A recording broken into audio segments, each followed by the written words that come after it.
2-year-old. And that's what 2-year-olds do. They scream and they cry. Why? Because they're bad? No, because they're operating at a lower level of awareness. You don't blame the little guy because he's only doing what he's mentally capable of at this point in his life. Adults are no different. All of us are operating at different levels of conscious awareness. That's why some people are C students in college and others are Rhodes Scholars. Sure, hard work and effort play a role. But generally speaking, people who excel in school, sports, or anything else are operating at a higher level of awareness in this particular area. Back in my days as a struggling tennis player, I remember doing a service return drill with the great Andre Agassi. Another great player of that time period named Tim Mayotte was serving balls at us and we were taking turns hitting service returns. Mayotte had one of the fastest serves in the world at that time, and Andre Agassi was pummeling the ball back almost as hard as Mayotte was serving it. I was barely getting my racket on it, and finally I asked Agassi how he developed such a great return of serve. Andre is a really nice guy, and he said, "Steve, it's all in your head. It's all in your head. You just got to concentrate on the ball more." As much as I wanted to believe he was right, I knew he was wrong. I was 6 years older than him. That means I had 6 more years of practicing service returns and working on my concentration. It wasn't in my head. I was simply operating at my level of awareness in the game of tennis, and he was operating at his. My level of awareness was upper class, and his was world class. I could have practiced another 25 years and still not reached his level of awareness in the game of tennis. So here's the point of my story. The person that hurt you is doing the best he or she can at their current level of awareness, and so are you and I.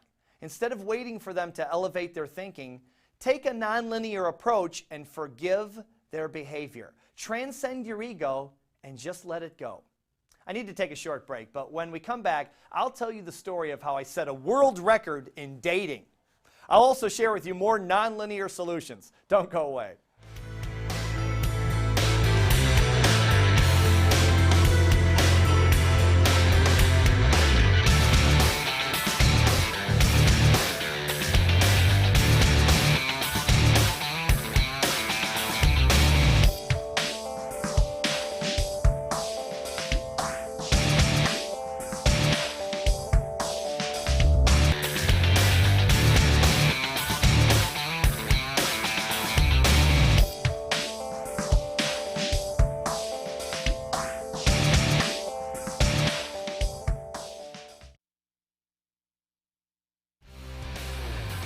Before the break, we were talking about forgiveness as a nonlinear problem-solving strategy. Before we go further, let me give you some more examples of linear and nonlinear thinking.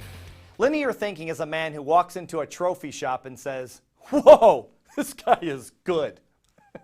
Nonlinear thinking is a man who goes to the dentist and says, "Doc, what do you do for yellow teeth?" And the dentist says, "Wear a brown tie." Linear thinking works for simple problems, but when it comes to more complex situations, nonlinear solutions are the answer. Let's take dating, for example. Maybe you're single and looking for the person of your dreams, but linear thinking doesn't seem to be working. Back when I was a freshman in high school, one of the greatest things that can happen to any male freshman happened to me. A senior varsity cheerleader asked me to the senior prom. Now, if you remember back in high school, only juniors and seniors can go to the senior prom, unless you go with a senior. Well, I was an instant celebrity among my classmates. Of course, I could have bragged about it, so I did. Even the teachers heard the story. Everything was great until the star quarterback of the football team asked my date to the prom.